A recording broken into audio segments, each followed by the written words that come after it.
बिस्मिल्लाहिर्रहमानिर्रहीम। अस्सलाम वालेकुम दोस्तों, आप देख सकते हैं कि ये खौफनाक हादसा गिलगित में पेश आया है। ये एक फैमिली यहाँ से जा रही होती है, अचानक लैंडस्लाइडिंग की वजह से पहाड़ से पत्थर गिरता है जो उनकी गाड़ी पर गिर जाता है। दोस्तों, वीडियो की तफसील देखने से पहले गुजारिश है कि चैनल को ज़रूर लाइक और सब्सक्राइब कर दें। शुक्रिया। यहाँ से भी बहुत ज़्यादा ब्लॉक है।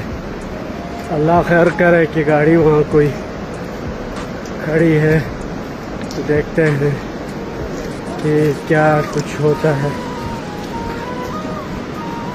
देख के ठीक है, देख के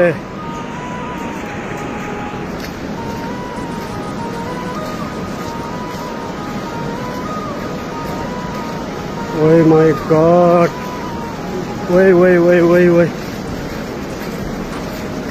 वही वही वही चलो चलो, फंसा हुआ ये है यार। ये देखो,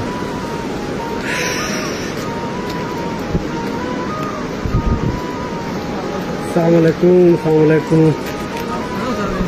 मैं हम लोग रेस्क्यू 1122 से।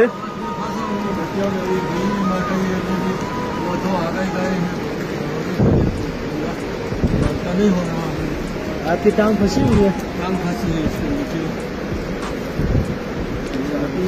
आज कितने लोग थे आप लोग? हमने 2 आगे गए हैं, 2 मेरी बच्चियां हैं, छोटा नासा बीवी, 4 कोई बच्चा न गई।